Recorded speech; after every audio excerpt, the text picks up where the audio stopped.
बागेश्वर में भी छठ पूजा बड़ी धूमधाम से मनाई गई। यहाँ सरयू तट पर महिलाओं द्वारा सूर्य को अर्घ देकर पूजा अर्चना की गई तथा पुरुषों द्वारा मिष्ठान वितरण किया गया।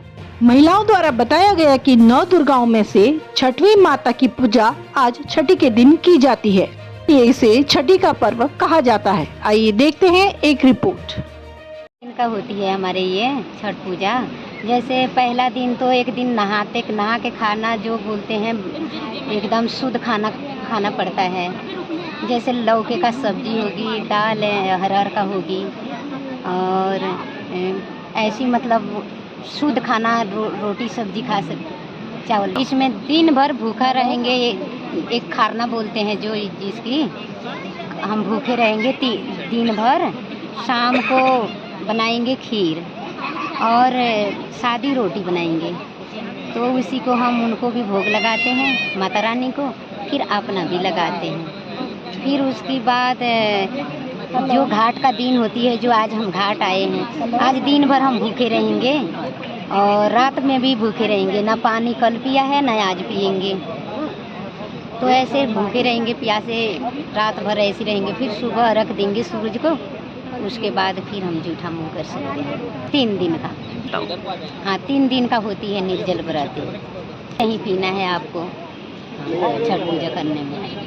घाट पर आए हैं सब, उनके लिए फल फ्रूट सर फल लगता है, उनकी फल फ्रूट सब लेके आए हैं हम छठ मैया के लिए, जिसमें 9 देवी को पूजा होती है। उसमें से छठा रूप के हम ये छठ पूजा मानते हैं, जिसके इनकी पूजा ब्रह्मा विष्णु महेश तक भी करते हैं। सभी देवी देवता करते हैं इनकी पूजा। मैंने किया है, मैं तो शामिल हुई व्रत में जी। ये बहुत ही महापर्व है हमारे लिए, सभी के लिए है। आस्था का महाप्रतीक है ये, और इसके बारे में जितना कहा जाए उतना कम है ये। भगवान जैसे छठी मैया से हम जो कुछ भी मांगते हैं अपने बच्चों के लिए या अपने परिवार के लिए, आज जैसे हम व्रत किए, कल के लिए हम उनके ही लिए मांगते हैं, वो सभी पूरा करती हैं वो। और जब वो पूरा हो जाता है तो हम और अच्छे तरीके से और आस्था से उनका ये व्रत करते हैं। छठ महापर्व है, ये आस्था का प्रतीक है।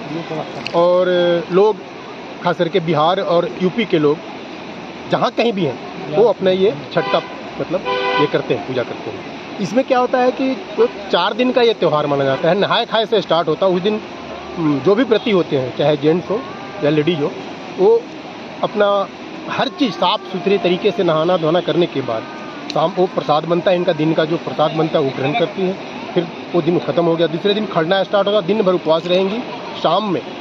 शाम में इसका क्या होता है, एक प्रसाद बनता है, वो भोग लगाने के बाद वो प्रसाद खाती है। इसमें नमक अलाउ नहीं है, सिर्फ मीठा मीठा होगा।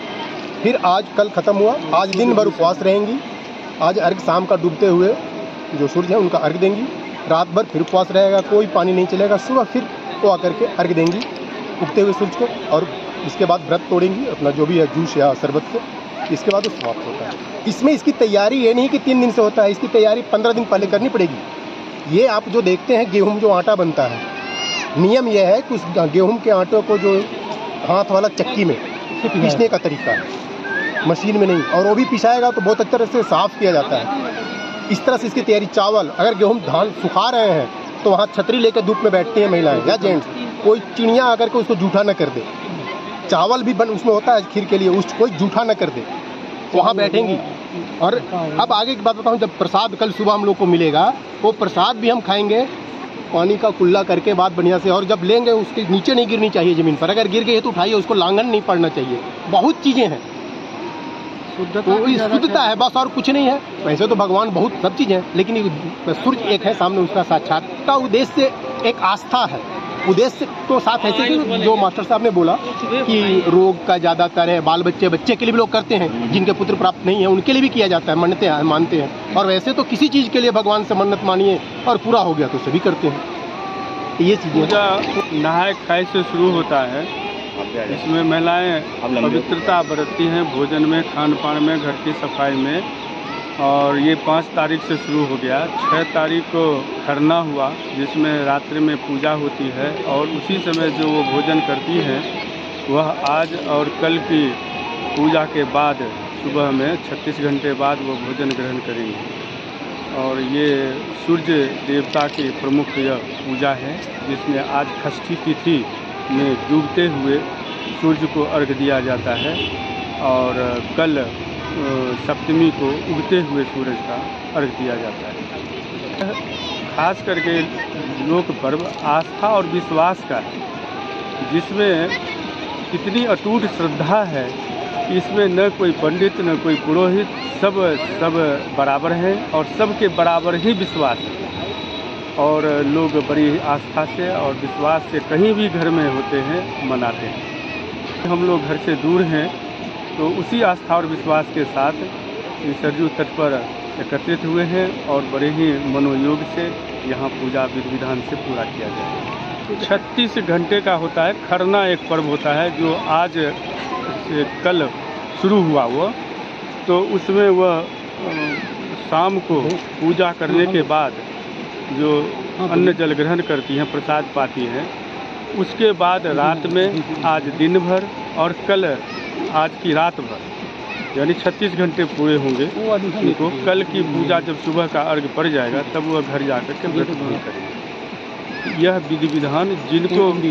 रह पाते हैं वही वास्तव में पुजारी होते हैं और उनके साथ हम लोग सहयोगी हुए और मदद करने वाले हुए और उसी पवित्रता के साथ उनके सहयोग कार्य में और पूरी पूजा में लगे रहते हैं। पति की पूजा तो ये नहीं पर्व है, ये तो असल में स्वस्थ मनोकामना और काया शरीर स्वास्थ्य से संबंधित है। कोई रोग शोक है, किसी की बीमारी हुई, किसी की बहुत बड़ी मनोकामना थी जो पूरी हुई है या दवा से या और ही कोई प्रयास से नहीं हुआ और इसमें मनोती मांग लेते हैं और पूरा हो जाता है, तो वह इसको पूरा करने के लिए जल में खड़ा होते हैं, चाहे वो नर हो चाहे नारी हो।